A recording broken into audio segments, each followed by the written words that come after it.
Hello, everybody, and welcome to today's panel discussion where we are doing a case study of the amazing immersive piece Atomu. We're very happy to have all our guests here today, and we will show a short trailer of the piece shortly, but before we do that, we're going to do a little introduction of everybody. But before I do that, I just want to thank our sponsors who have made this possible: the Department of Sports, Arts and Culture of South Africa, the National Film and Video Foundation of South Africa, the French Institute of South Africa, the Bertha Foundation, and Lucid Web, who provided the platform for us. So thank you to all our sponsors. This is the first year we're doing the festival. Our feeling was, during this time of COVID, we thought, we can't sit around twiddling our thumbs, and we don't want to lose touch with people, and we want to find ways to interact with people. So we decided, it was a little crazy, but we decided to quickly, on a very low budget, do an online VR festival across Africa.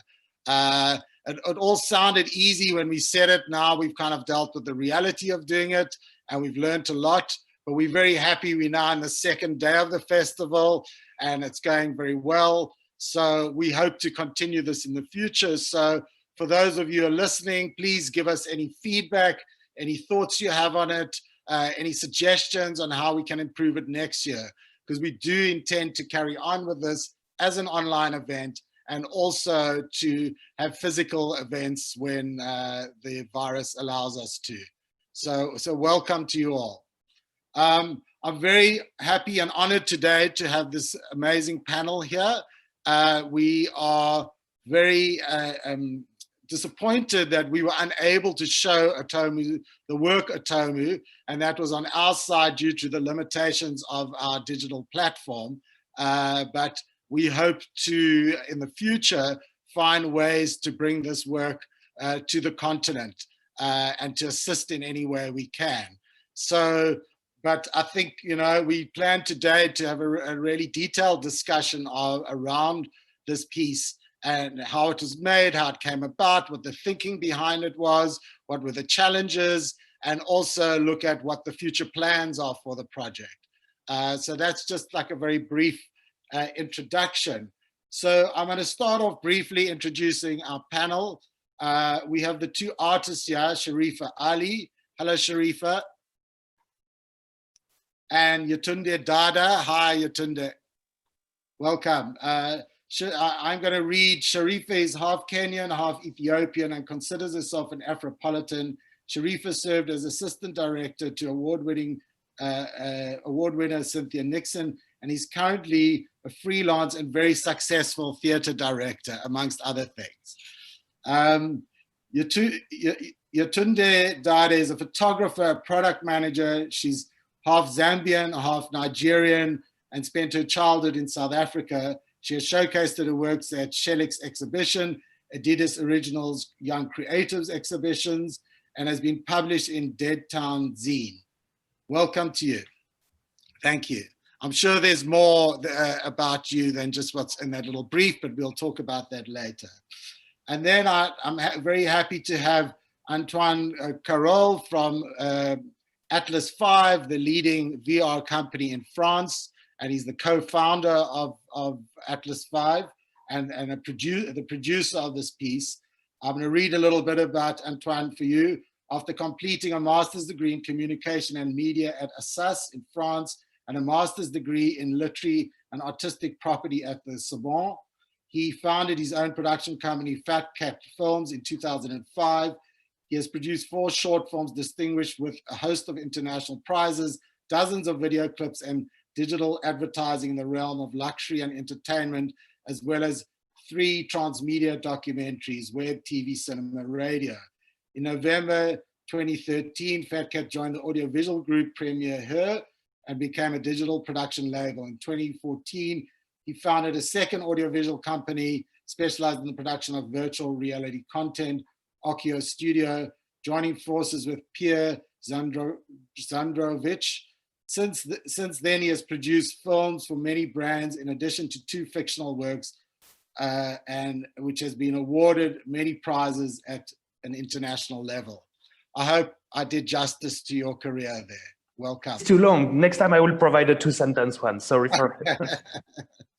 And last but certainly not least, we have Erika Denis from the French Institute of South Africa, who does a lot of work across the region within the audiovisual sphere, and through Digital Lab Africa, the Digital Lab, there's been a leading facilitator and a proponent of immersive work in the region. So a little bit about Erika. During the last 20 years, she's developed her career in television, film, and digital media markets, both in the private and public sector, and has undertaken positions as producer, line producer, international development executive, audiovisual senior manager, and consultant, targeting the international sector with a particular focus on Africa, Europe, and Canada. She has an extensive network of strong relationships with broadcasters, platforms, accelerators, clusters, financiers, festivals, markets, producers, funding bodies, studios, talent, schools, and government representatives. I'm not sure when you find time to sleep, Erika. It sounds very busy. Welcome to you. Thank you very much. Thank you. So we're going to start today with asking Erika to talk a little bit about the initiative Digital Lab Africa and what work the lab has been doing over the past couple of years, and how it has evolved, and how you became involved with Atomu, and how you supported that. So over to you, Erika. Thank you very much. I just would like to start by saying that I'm very, very happy to be a partner of and a speaker today at the festival Electric Prague for this first edition. And I would really like to congratulate you to put together this festival in a quite complicated time. So congratulations to all the team, and thank you for inviting me. Just a few words about the French Institute. It's the cultural body of the French Embassy in South Africa. And I'm in charge of creative industries at the French Institute. And we are mainly developing long-term partnership and programs in the field of innovation and training, storytelling, content production, and distribution. In 2017, the French Institute initiated the programming that you mentioned, the Digital Lab Africa. It was the first platform dedicated to creative content and immersive reality, video game, animation, music, and digital arts. It was linked with innovation and all over Africa. The very idea of DLA is to incubate emerging talents by offering them a springboard to fast-track their project development with the support and the expertise of DLA creative industries ecosystem and experts in France and in Africa. And without those experts and those partners, DLA will not be able to exist. So I take the opportunity to thank them, and Antoine is part of them. Atomu by Shariffa and Yetunde Dada was selected on the very first edition of DLA in 2017. And since 2017, the DLA has evolved, and I would like to say just a few words to briefly update you on where the program is and what are the next steps. Driven by common objectives, including the desire to be among the first to bring together innovation. I mean by that hardware, software, and services and creative content in a single ecosystem. The Johannesburg Innovation Hub Chimolhong and the French Institute have joined forces in 2018 to create what we've called the Digital Content Hub. And we integrated the Digital Lab Africa in that new entity. The Digital Content Hub is a physical incubator of innovative audiovisual content. And this project is led now by Cayrol and its team in collaboration with key players of the cultural and creative industries in Africa and in France. And it became the physical home of DLA. And that's been a very important step for the programming, since it has been virtual from the beginning, and now it has its own home, may I say. And the Digital Content Hub is currently running 3 programs: an animation skills academy that accelerates the learning experience of animation graduates, focusing on establishing authentic African aesthetic in partnership with the French animation school Les Gobelins, Digital Lab Africa, and the festival FACOGESI, the African Innovation Festival. And all those ecosystems are really working together and created bridges between every ecosystem.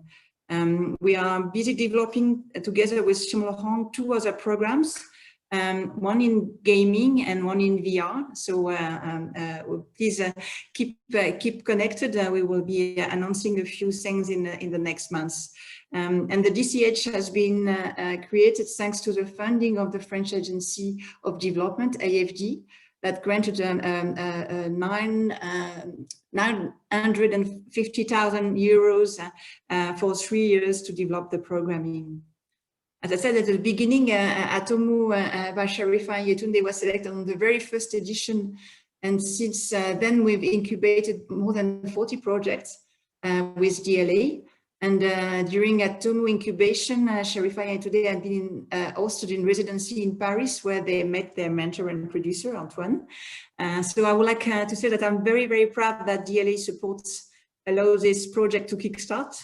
And I'd like to congratulate Shariffa, Yetunde, and their producer Antoine for the fantastic work and the success and the recognition of the film.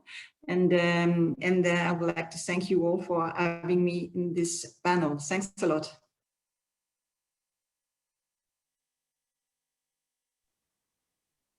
Stephen, you're muted.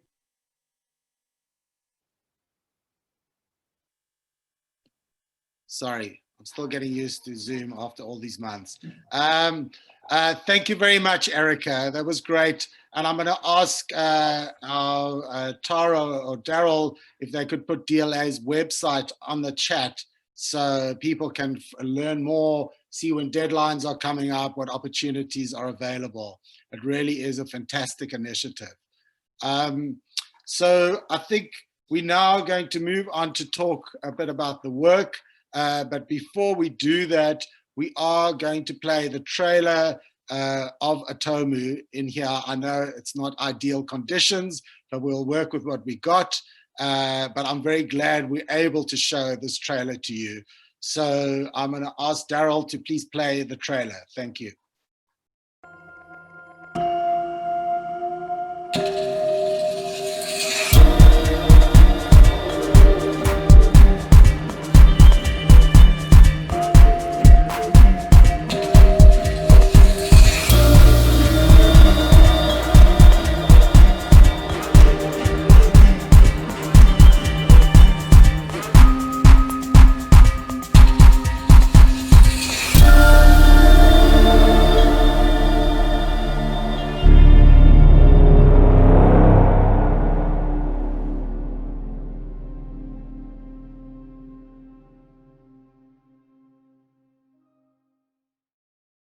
Thank you very much. Thank you for that.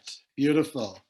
Also, just to say, for those who are watching, there will be an opportunity for questions and answers. So just pop your questions into the Q&A section, and we will, and if you're on Facebook, just in the comments section, and we will come to your questions. So you don't have to wait. You can ask your questions now, and later on we will come to them. Thanks a lot for that. So I want to start off and ask Shariffa and Yetunde, what made you, decide to make a piece on this Kikuyu myth, and then what made you decide to work in this medium? I mean, clearly between the two of you, it's very much a strong multidisciplinary team, bringing very many different forms of art forms to the work. how did you reach this position? And also, how did you collaborate? How did you find each other? Well, I think I can share about our sort of like origin story. This sisterhood actually began many years ago in 10th grade because we are high school best friends. Wow. And this project came about as an opportunity for us to connect and stay connected. We didn't know when we embarked on the journey what it would become, and the sort of odyssey that it would become, and how impactful it would be on both of us. But we're friends because people thought we looked the same sometimes. And so when people would ask if we were related, we would say, we're sisters. And Yetu would say, twins, in fact. exactly. And so it started out as an inside joke between the two of us, and it led to this big friendship. You know, a few years after graduating from high school and, you know, college, I saw that the DLA had put out a call for proposals. And, you know, as storytellers, we know that historically in our respective cultures, that stories have been passed down from generation to generation, that it is up to the storyteller of each generation to put their particular spin or spice on the story to give it a uniqueness so that it reflects the moment that we're in. And so given that we are storytellers of the contemporary and the now, our spin is to invite technology to be a part of the storytelling process. The Kikuyu myth originates in Kenya, and thinking about Kenyan tradition, you know, our parents have always told us to sort of to revere the Mugamo tree, and you know, we basically believe that the Mugamo tree has a lot of significance historically and even in the present day.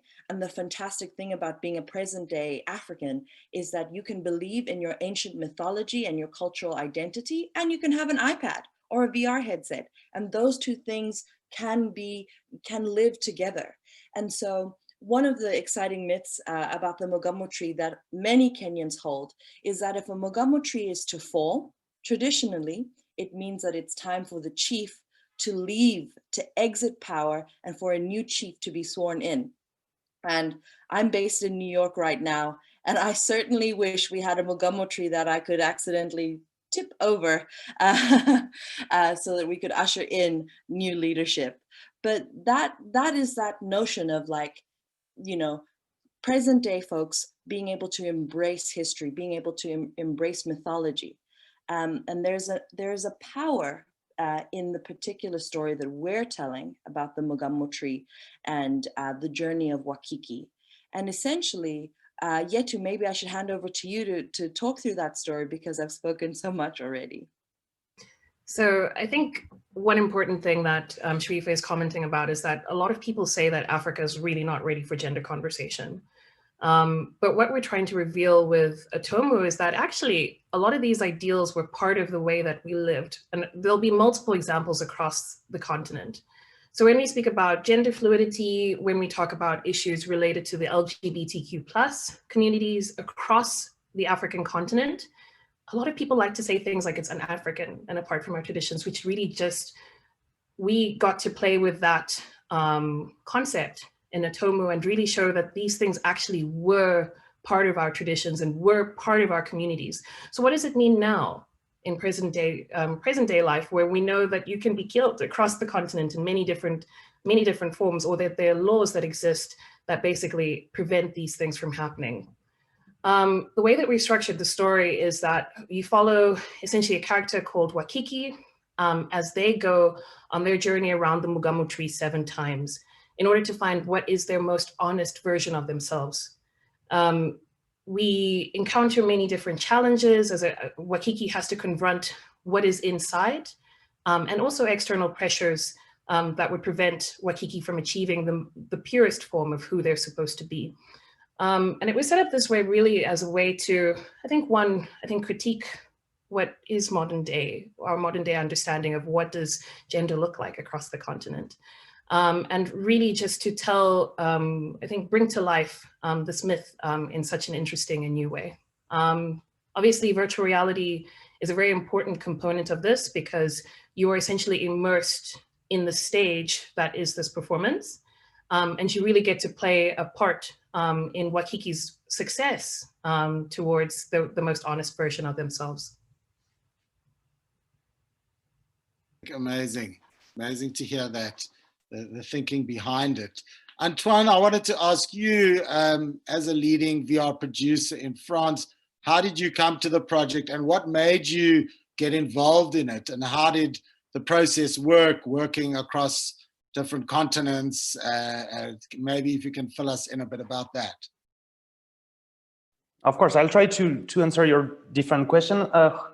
The first one is how did I came to the project? I think a little bit by chance, like the DLA and Institut Français invite me to be a jury to a pitch session that was organized, and I was the jury, part of the jury for the VR selection. I was with Ingrid Kopp, that you all know well, and then my duty as a jury was just to vote for the best project, to have a good debate with my jury member to reward the best project, and I wasn't supposed to produce that after. So it was just a quick discussion that we have with Ingrid, and of course, this project win the DLA.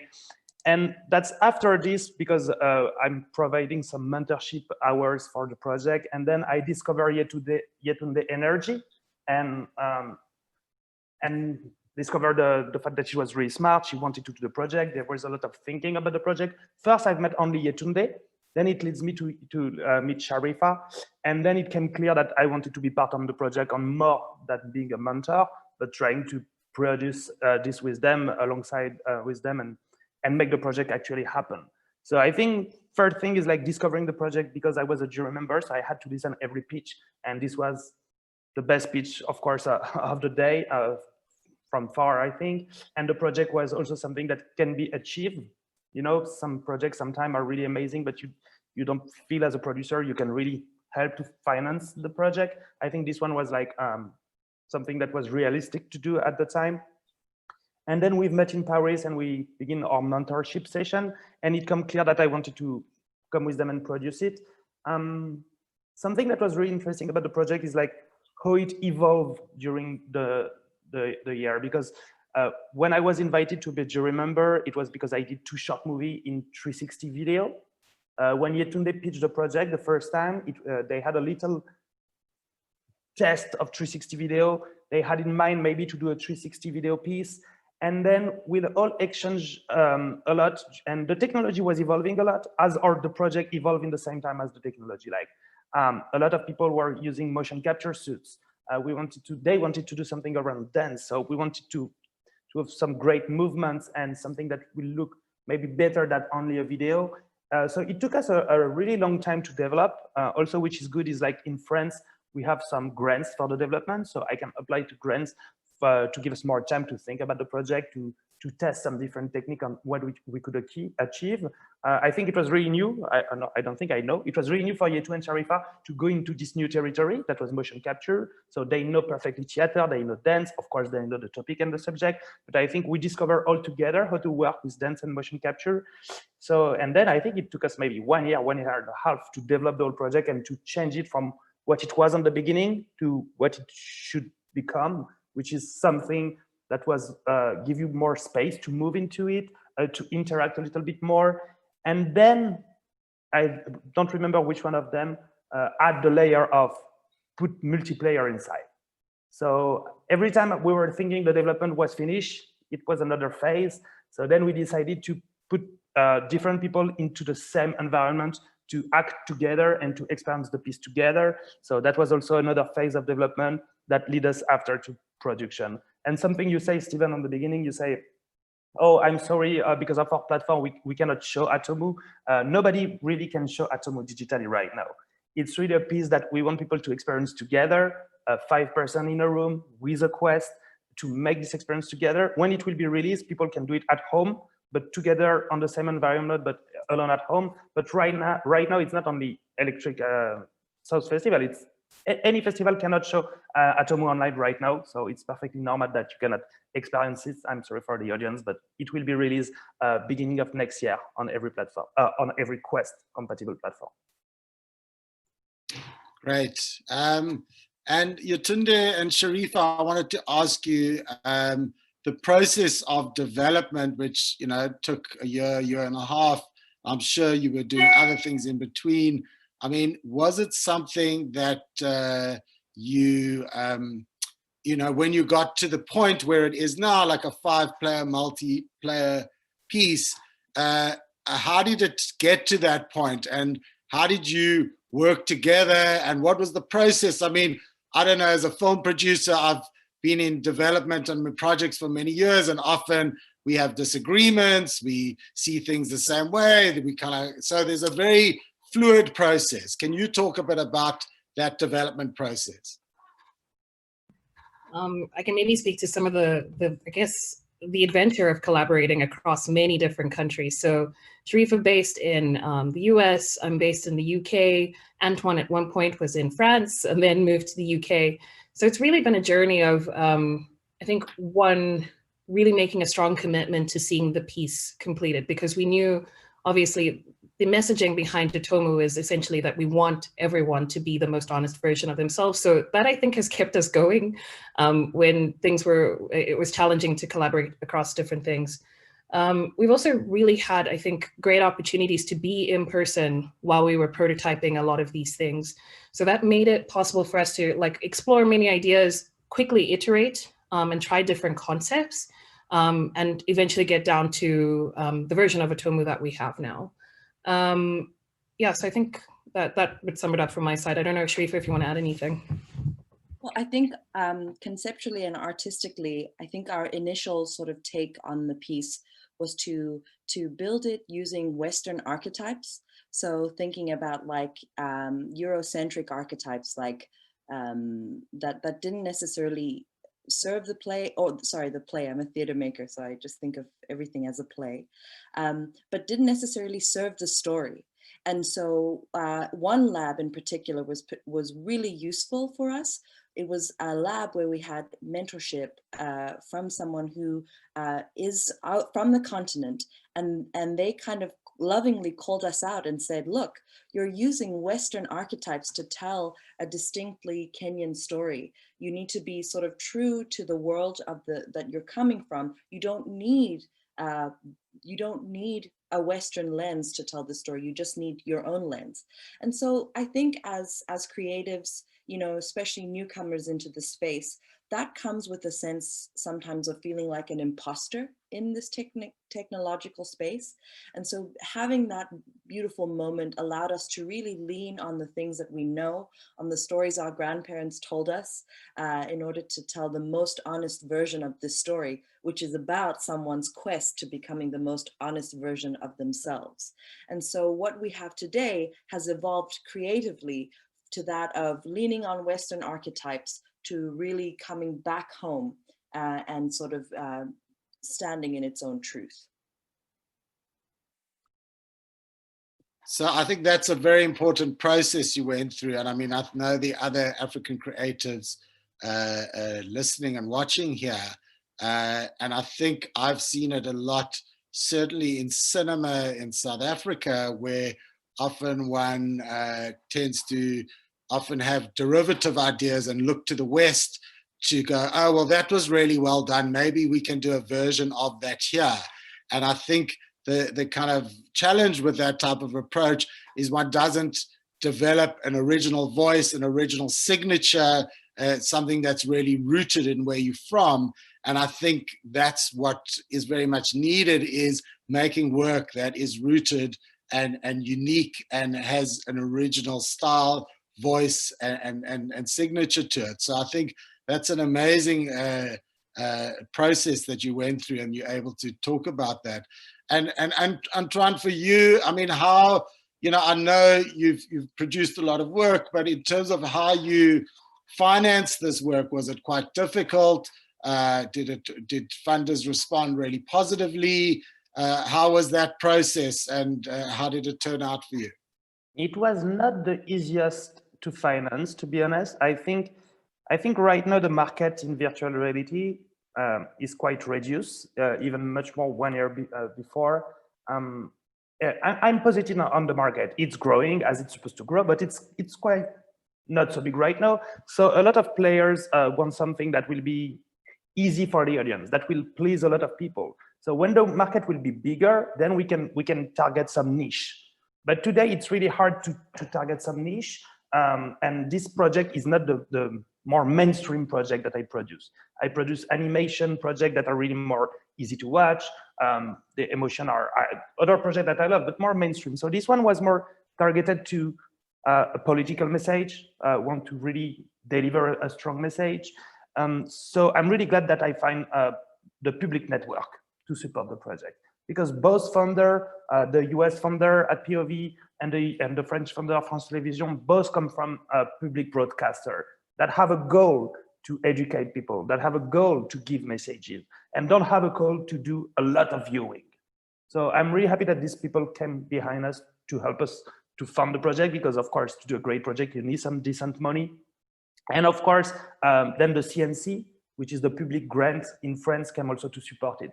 So in a way, it's really a project that is supported by public partners. And also I have another English co-producer called Dimension.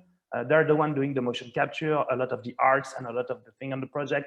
And of course, they didn't apply the rate card of if they work for a commercial. So they came also in the project as what we call in-kind as producer. Is like, of course, I needed to pay them, but not as much what I should. So I think with the in-kind of Dimension, which was a big one, and all these public people behind us, we could finance the project. But we had a lot of refusal on the road, of course. But then you only need a few positive answers to make that happen. So that's what happened, and we're really happy to be there. Great, well done for that. And Yetunde and Shariffa, I wanted to ask you, having, you guys know each other since grade 10, and I've, over the many years I've been producing, have been involved in probably 7 or 8 co-directions. And every time I do a co-direction, I say, well, I produce co-directors, I say, I'm never going to do that again. Because it's often really difficult. And I often say it's only really brothers, sisters, lovers, closest friends who can actually pull this off. How did that work for you? How did you make decisions? I know this area of work is very collaborative by nature, but how did you navigate that process of decision making? I can maybe take a stab at this one, just from the endpoint. So I think you have observed from our careers that we have different levels or different skill sets that we bring to the project. So on my side, I was focused a lot on the user experience design side, and like Shariffa was, Shariffa actually summed this one up best, because she used to describe our relationship as, if we're a functioning body that works together, I would be the brain, but she would be the big heart that actually drove the full feeling into the piece. And that's something that, I've truly loved about working with Shariffa as we've worked on this piece together. So really, I think one, it is about acknowledging what skill sets you have that can actually help bring this to life in the project, and really being able to, I think, play those roles and play those hats as we made the piece together. So I think that's probably why we worked well together on this piece, because we really brought different skill sets that the piece needed as a whole. And I think that there is an artistry to that brain and heart combination, because it's not to say that, a brain does not have an artistic input or an artistry to it. I think we allowed each other to literally show up in whatever way that we could for the project. And it was a sort of like asynchronous way of like almost keeping each other's pants up throughout the piece and throughout the journey. And, we've grown so much also in our personal capacities as well. And again, to go back to that idea of like, okay, Western hierarchies are like triangular in structure, where there can only be power at the very top, and that power can only be held in the hands of one. Our piece is about community. It's about building community. It's about sharing understanding. So we had to model that in the way that we share power, decision-making power, creative power, autonomy in sort of building of the work. So that in and of itself is anti-colonial, the idea of being co-directors and what that means to share power. And Antoine, how did you find the collaboration, working in multiple countries, 2 directors, a long development process? How did it work from your point of view? Oh, full. Oh, no, did I say that? No. No, honestly, not at all. I think working with a lot of partners and a lot of country, I'm really used to that. So that's something that it's not a main problem. You just need to be sure the information go through on a good way. I'm trying to do that really in a good manners. And I think it was okay. Also the fact that Yetunde was in London, where the studio of motion capture was in London, that Shariffa could come also. So it was maybe more travel. It was BC time before COVID.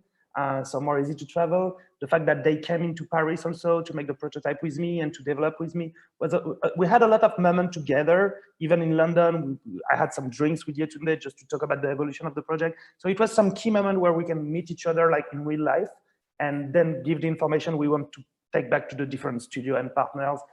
And the collaboration on having co-director, I totally agree with you, Stephen. It can be really, really tricky, and it needs to be a strong relation between people. You don't want them to break up during the production, because then the project will die.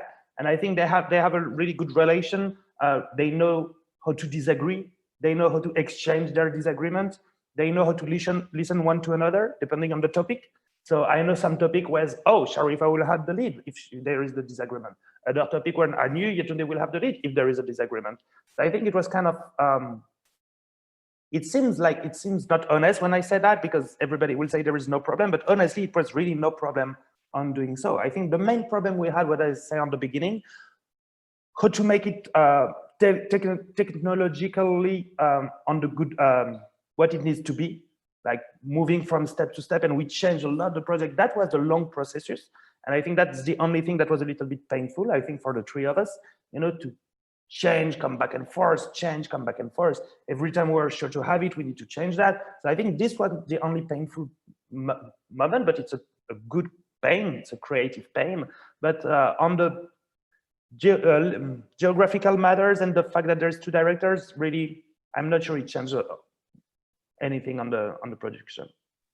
Just the challenge of getting visas. Oh yeah, that was good. This one was good.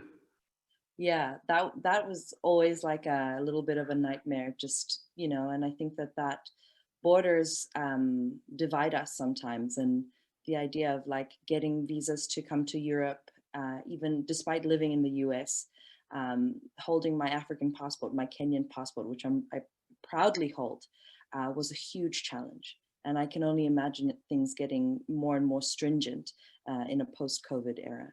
So I think that's important to name when you're trying to do international, intercontinental collaboration, especially given that this is, the Electric Africa VR Festival. What are we doing to soften the borders so that these kinds of collaborations can actually happen? And even something we discovered with Sha when we had this problem of visa is like, no, the country give the visa system to private company. So we can like pay emergency visa, but it costs us honestly like thousands of dollars. And I'm not even speaking about the hours that Shariffa spent to these offices. So it was really, really painful in terms of money and time consuming for Sha, and also for my team to fill all the paperwork all the time. So you're right to mention that. I think part of my brain wanted to forget this adventure, but yeah, definitely. Yeah, I think it's a huge problem, which does limit our ability to work together, and also across the continent, even working, collaborating, co-producing with other African creatives. It's also really difficult. I mean, there is a little bit of hope now where certainly within Africa, where this general trade agreement is being signed between African countries, which will make it easier to move goods and people, hopefully, in the continent. But we've got a long way to go. And as you said, I don't think it's going to get easier in this post-COVID time, or in the middle of COVID.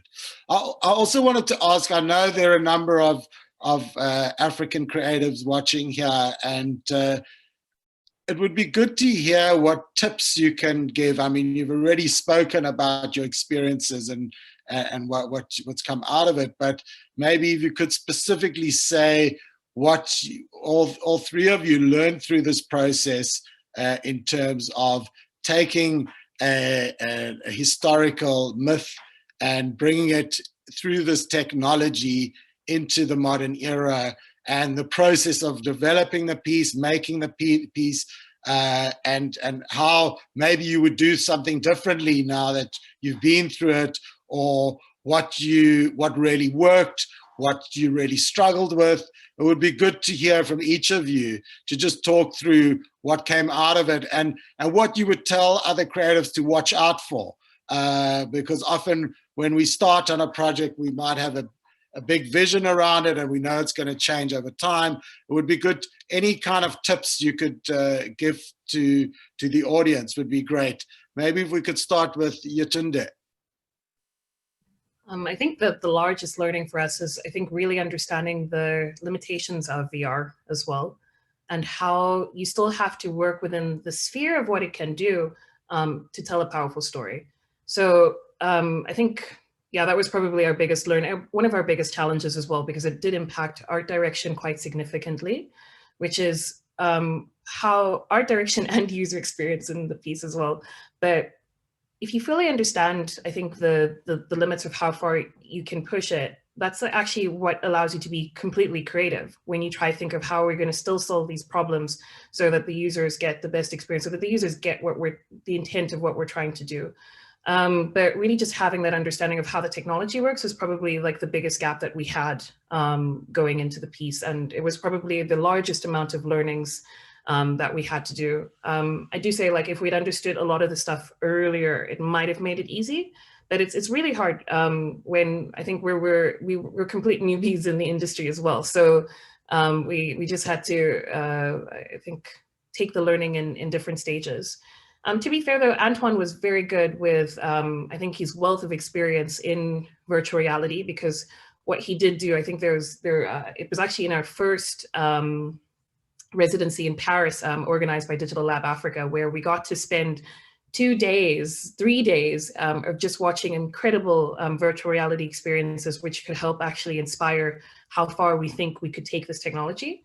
But there's still like a disjoint between, like, okay, this person did it really well and really creatively, but what does it mean for our piece as well? Which is a bit of a jump. So yeah, I think that would be my point. I would say that the value of, like, doing deep research and articulating with crystal clarity how you imagine something to be in reality. So when we think about, like, you know, and this happens a lot in my work as a director, is that I have something in my mind and how it lives in my mind. And how it comes out of my mouth is a process of translation based on the limitations of my vocabulary. What words do I have? How do I describe this color blue? Is it sky blue? Is it navy blue? What type of navy blue? Is it the Army navy blue or the Navy blue from 1972?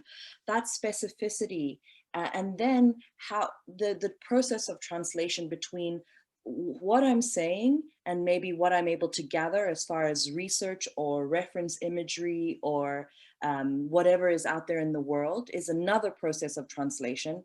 And then how someone receives it and what they're able to do within their vocabulary, as far as, like, whether they're a technologist, whether they're a designer, whether they're a performer. So I think that idea that by the time you see the piece manifest, it's gone through so many translations that sometimes there can be a huge gap between how you imagined it and how it manifests, because it's gone through all these processes.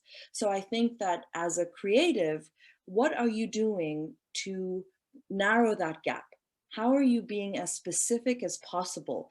How are you gathering all the visual research and imagery, all the technique, all the communication, so that you are getting, what you envision and what you see? There will always be a difference, because that is what collaboration is, and that is the beauty of collaboration.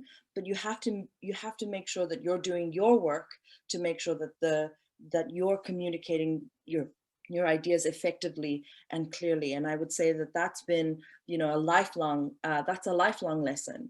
And that's something that you get better and better with over time. And when there's technology involved, when there's teams involved, when there are different time zones involved, when there are other visual artists that are involved, that have their own technique, that's something that really came up in this process, and we had to work very hard.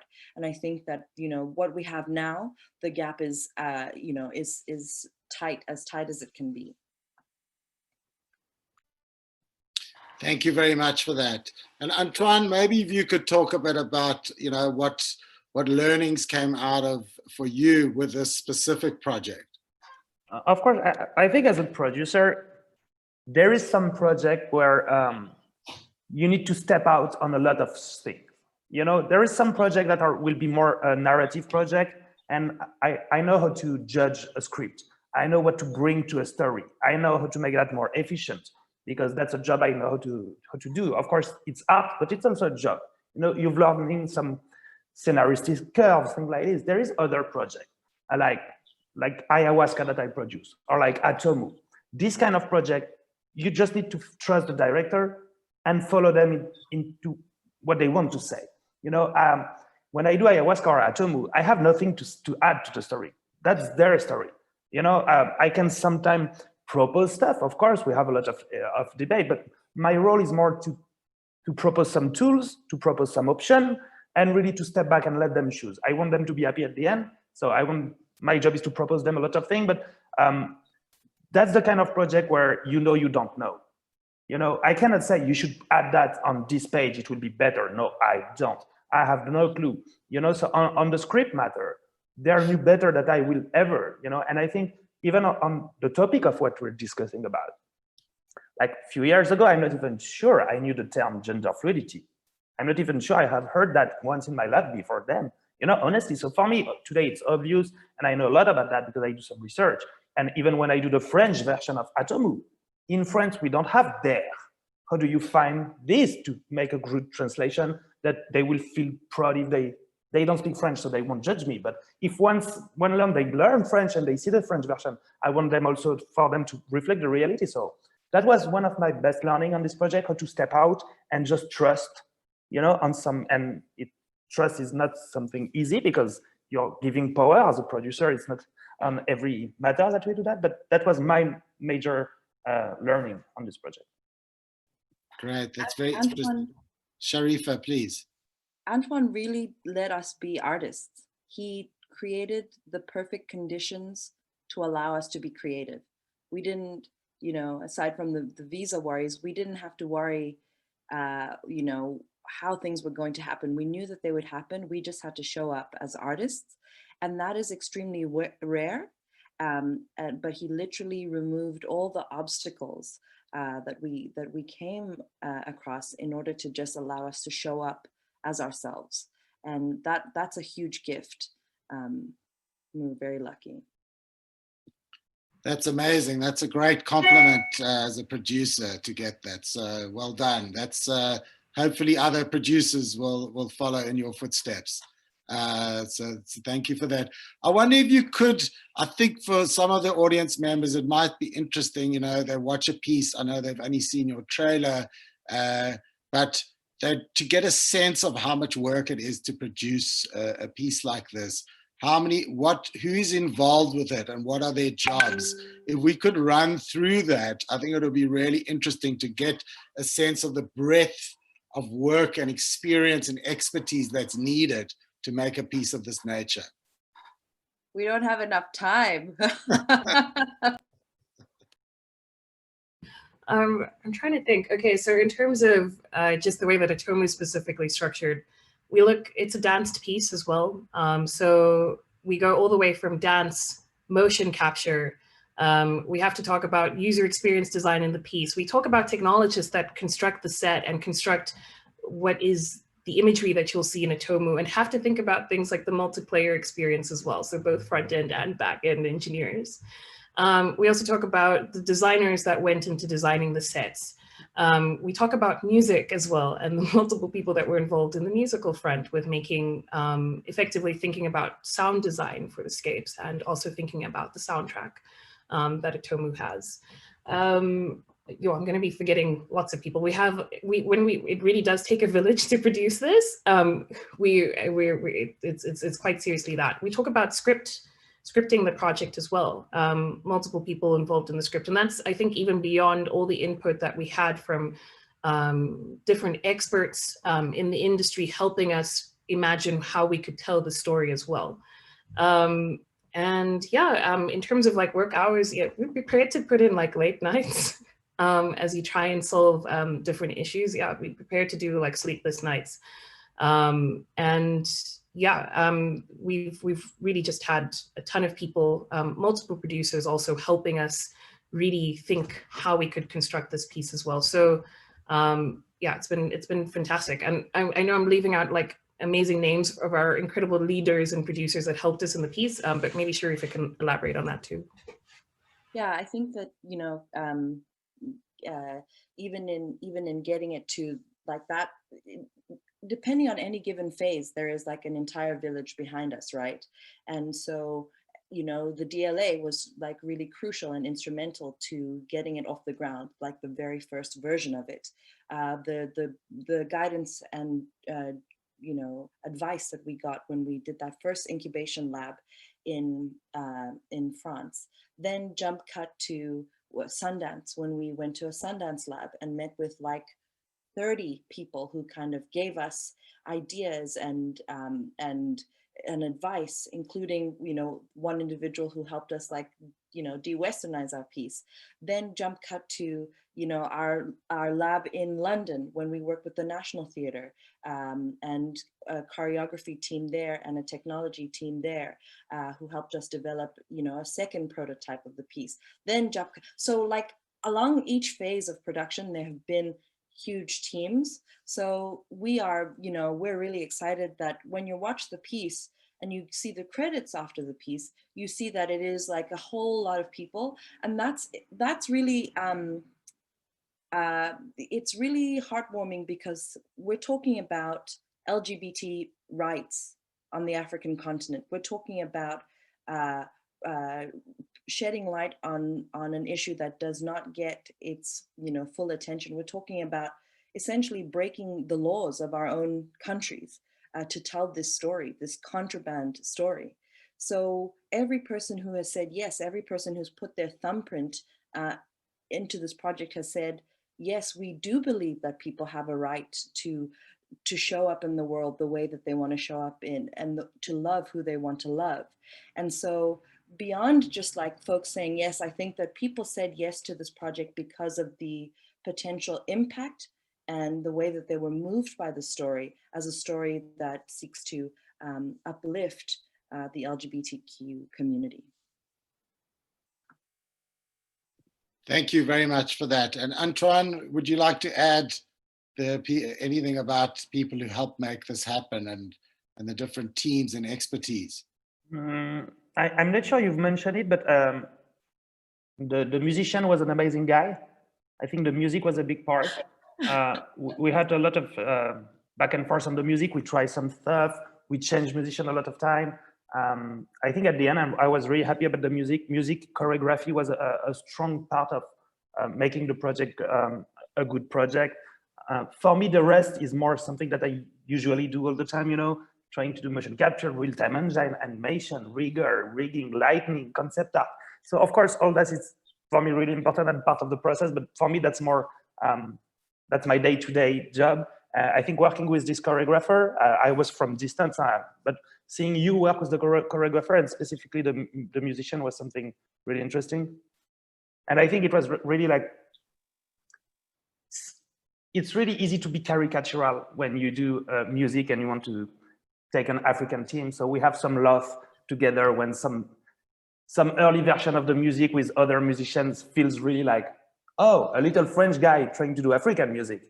And so it's really not easy to find the good tone, the good tone. So it reflects what they really want. So we had a lot of back and forth, but I think the guy at the end was really amazing. Okay, you choose.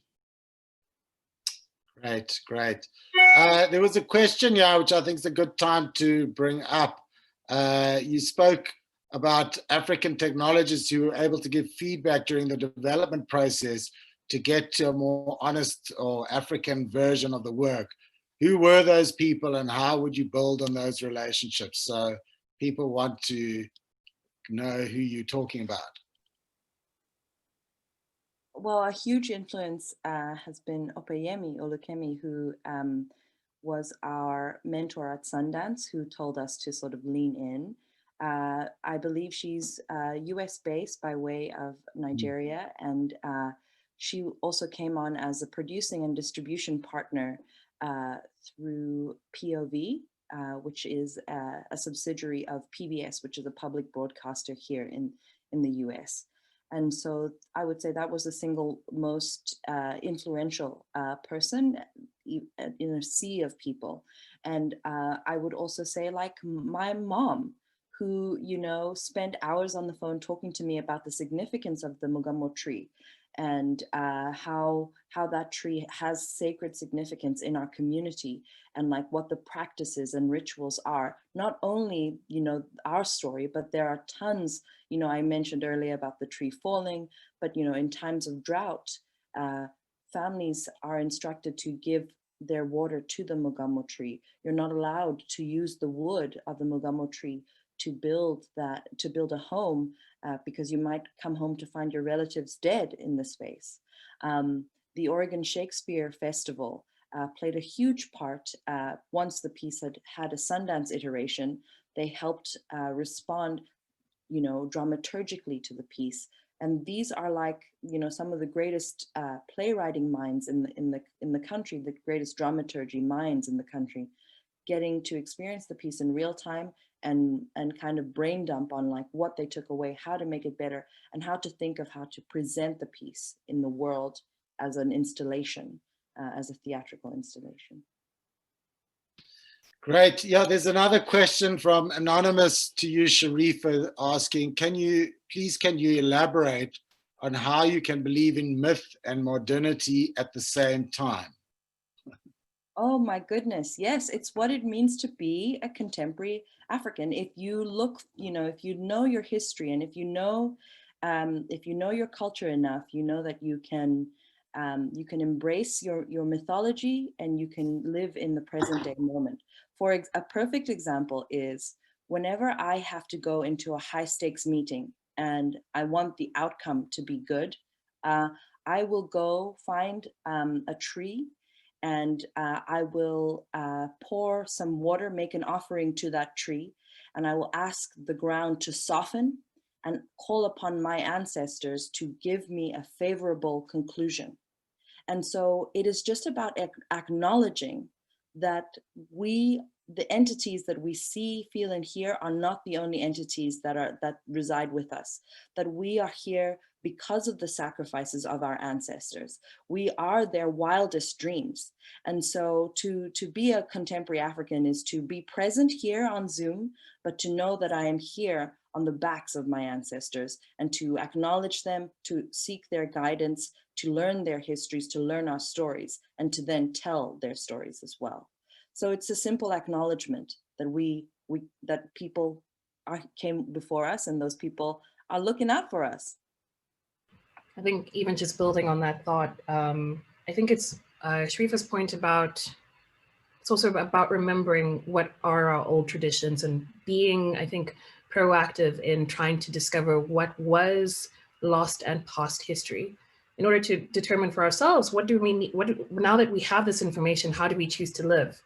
What choices do we have with what information what choices we now have for how we move forward in life together? Because I think we do have to do a lot of work with decolonizing our minds and really understanding what were past traditions. So I think even just pursuing that journey and learning these things will sit you on your path effectively to understanding, how do I fit now that I know these things about our history? Great, thank you. Thank you so much for that. I wanted to ask you, I know that your piece premiered at the Sundance Film Festival. Congratulations for that. I wanted to ask you, did you all attend? What was that experience like? What was the kind of feedback that you got? What did you get out of that experience? I can't remember because we were partying way too hard. It was pre-COVID. So, you know, let's start with Antoine booked us like the swankiest house that we rented for the time that we were there. And every night was a party. Yetu, you can talk about business. I'll talk about the real impact. I think it was amazing seeing all the users, all the different audience members interacting with the piece because they got it. To hear people being so deeply touched by Atomu, I think has been probably my only year's highlight, seeing as nothing good has come since then. But really just having people, you know, come to us and talk to us about like the different things that they noted about the pieces, the small additions that we've made in order to tell like the larger story was really, really incredible. The Sundance experience, I think, was also kind of surreal because we're two African girls, eh? Who would have thought that we'd ever appear at Sundance?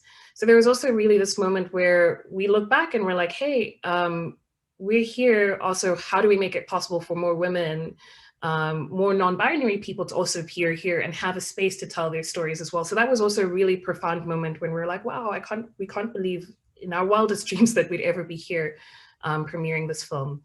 And then, yeah, there was a lot of thought about how to take the piece forward as well, which was also quite exciting to note from Sundance, but we received fantastic feedback, which was, yeah, a really good space to be in at Sundance. I want to add something also on this. It was the first time for us to show it in live, you know, and trying to put different persons into the same space and interact together. So I think we took a lot of learning on like, oh, this is actually not working. People are not moving. Ooh, they should move. So I think we improve a lot after Sundance, thanks to this feedback. And also it's not easy with the technology to make that work. So like the first day, it was maybe only 2% on 5 working. So we were like sweating, like, no, the press is coming. All the VIP is coming, Shari is coming, and it's not working. So it was a lot of scared moment at the beginning, but after day 3 or day 4, it began to run smoothly with like all the 5 people can run smoothly. And after the end of the first week, the problem came, we had almost no more tech problem. So I think we took a lot of learning on how to bring that to other spaces, you know, because you're in Sundance, people forgive you. It's a world premiere. They know the piece is just out. We finished a few days before. They are not here to judge you hardly.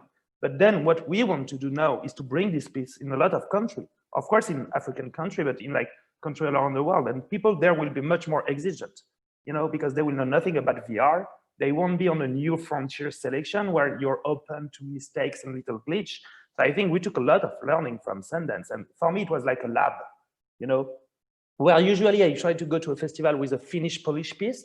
This one was really different. It was more like taking a lot of learning to make the piece what we wanted to be at the end, you know. And I think I was really grateful from the people that curated the piece. They took some risk because it was a lot of people in a room on a tech that is like still a little bulky and clunky. You know, it's like we are not there yet. VR is going there, but it's not there yet. So I think it was something really important for me to be at Sundance, and of course the nice party. And yes, we have a nice home, but you were sleeping on the couch and I was sharing a room, and so. You know, it was also great to see the people who had helped us along the way there. So we came across folks who we hadn't seen in years, who had maybe given us like one nugget of feedback or an idea. It was like having like a family reunion, so to speak, because the whole, I think that the VR community is extremely generous and supportive. And, you know, folks are like, oh, you made it. You got to finish the piece.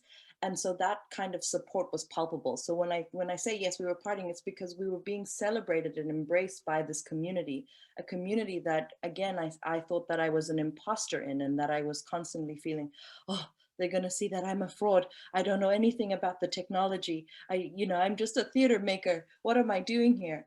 So to be embraced wholeheartedly in that way by people who had been cheering us on the whole way was really, really special. It's also nerve-wracking watching people experience your work. As a theater maker, you make your play, you open the show, and then you're done. It belongs to the world. But in this piece, we were there taking shifts, watching people watch and experience the piece, and it's thrilling, and it's also terrifying.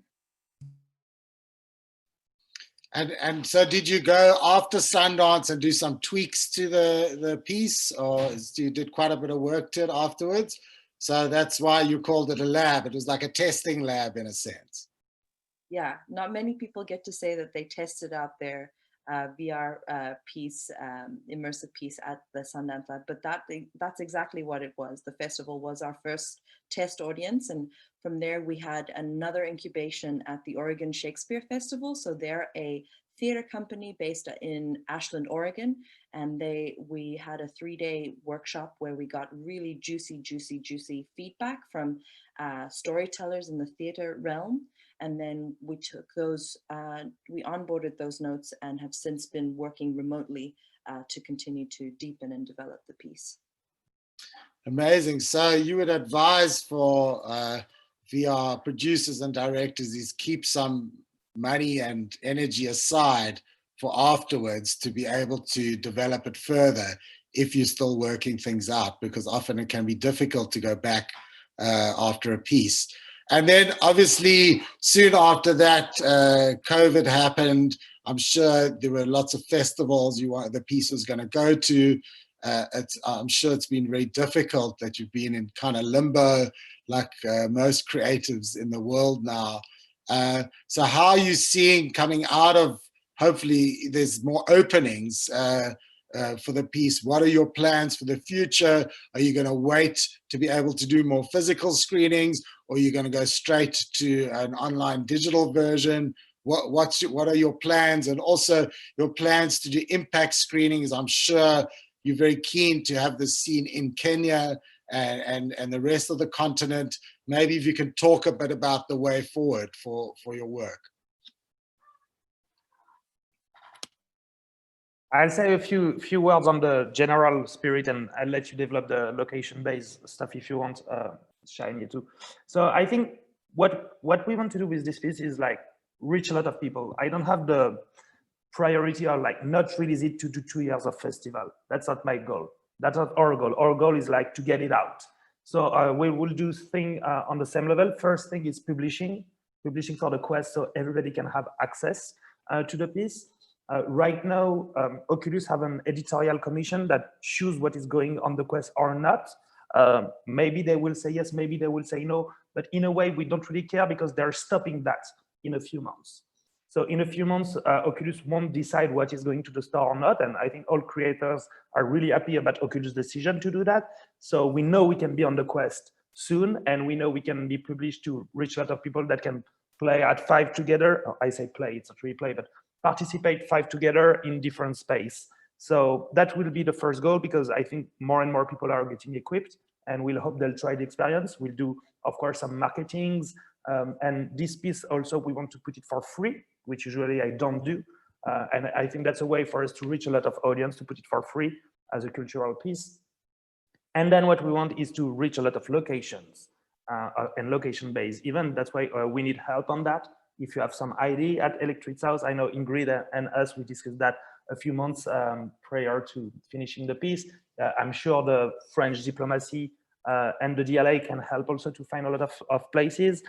So that's what we want. It's to bring the piece everywhere, and also something we discuss a lot with Shah and Yetu is like to bring the piece in Kenya, you know, and make people that may not be easy for them to watch it. You know, that's a responsibility we want to bring. We have some ideas, and I think the project is just finished right now. It's not even, we didn't pass QA on Oculus. So I think the goal will be, do we want to put like maybe a truck with VR headset to bring it to people. That's a discussion we already had with Shiny too. So there is still a lot to do. And I think right now that's another interesting phase of the project, how we bring it to people. Of course, festival is really important for us. Of course, I'm proud and happy to be at festival, but the goal is really to go to the people.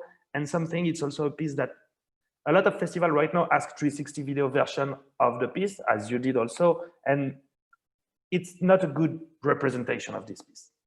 We cannot send a 360 video of that. It's something you need to live either from your home on in a place, but in synced up with other people. So that's the general spirit, and maybe you have some more precise idea if you want to jump on. Shariffa or Yetunde, you want to add to that? Go ahead. Go ahead, honey. You can fire away. You can fire away. Well, I think Antoine said it really well. Like, just as it is important that we're in the gallery, at the festival, the museum space, the schools, it is equally, if not more important to us that we are taking this to where the conversation needs to happen. We thought of this as a immersive tool to engage community and to have conversations, vital conversations around how we are examining our mythology, and how this mythology is older than the present day laws that bind us, and how these laws are colonial and only seek to disempower us. And so the VR mobile unit is a dream that we have, where we want to fill a van with like VR headsets and go to the remote village of Kitale, Kenya, where my grandmother lives, to facilitate a viewing there and follow that up with a conversation in the hope of changing hearts and minds, because that is the power of this work, is that the studies are out, right? That VR is a tool, can be used as a tool to generate a sense of empathy when you walk through someone's shoes.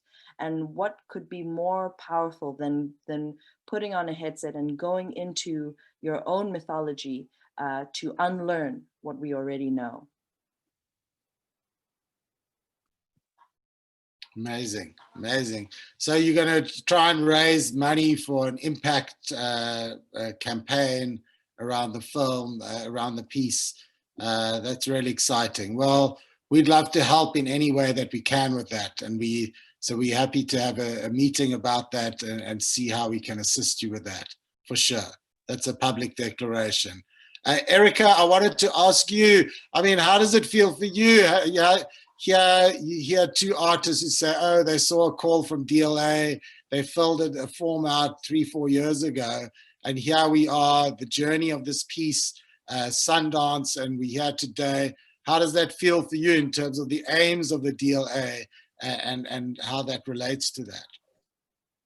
Well, that's exactly the spirit of the programming from the beginning, and I can say that I was not there at the beginning, so I can say that more freely. I think it's incredible, the journey of this project, and I think it opens so many doors, and it's so inspirational for the other winner and for ourselves in terms of what we can achieve, and I think. You're closing the panel on another adventure, which is how to circulate the Atomu, and which is also a very exciting discussion to have, and I will be very happy to be part of discussion myself too. I think it's a very good opportunity to illustrate how working together with talent institutions and public bodies, we can collaborate and open doors and give platforms to talents. So thanks a lot. Great, that's great to hear. Someone asked the question, Mandisa, saying that this project is fascinating. What are the technical tools that enabled this intercontinental collaboration? And Antoine answered very simply, WhatsApp, which is, so WhatsApp is still, good old WhatsApp, still a really useful way to communicate. There was no special, you weren't in VR chat all the time. or other kinds of And I think WhatsApp also, because when you work with talented people, usually they are busy, you know, and WhatsApp is intrusive. Yeah. Notification. So you can get attention of the key people. Like, so we have different WhatsApp group, you know, one group we have is even called Kriya and Money Talk. So we know we will have decision. We have a lot of different subjects, not the same people on every group, but I think WhatsApp is really efficient because first it's free for everybody, which is interesting when you send hundreds of messages, you know, and it's a little bit more invasive than a mail you can pretend you haven't seen. So yes, WhatsApp was really, I think from my side, really useful on the process on the project. Yeah, and I think we also spent a lot of time on Google Hangouts. First it was Skype and then it was Google Hangouts. And then when it came time to actually making the prototypes of the film, I have an Oculus Quest here from Antoine, which made it easier for me to like view the prototypes and then give feedback. Shariffa didn't get one in the end, but what we used then was video live capture for the film, so at least she could like walk through the experience as well. So yeah, we still I mean, if you guys can recommend technical tools that you've been exposed to that could make this process even more efficient, then fire away. But yeah, WhatsApp, Google Hangouts, and then when viewing VR through the headset or through video. Great, great. And a lot changed the last 6-8 months. Right now, I see some tools that are beginning to exist. Like you can make feedback, like you can recall where you are and put feedbacks in live and then send the experience. So that's a new tool I just discovered a few months ago with my studio Albion, but I'm not even sure it existed 1 year ago. No. So. Amazing. I wanted to ask to give you each an opportunity if there's anything you'd like to add or say before we sign off, any kind of messages to the audience about the work you're doing, and also talk a bit about what your plans are for the future. Personally, I just want to say that I want to look places, I want to welcome the place. This is not a money project. We're not asking license fee or things like this. We just need some room with people that are able to make it run for weeks. I will rather stay on a place for days and days than do a pop-up for 2 hours. So we are actively looking this phase for 2021. So if you have any idea, like anyone listening, Erika, Steven, anybody, please feel free to reach us at Atlas. We'll be really happy to exchange. Great.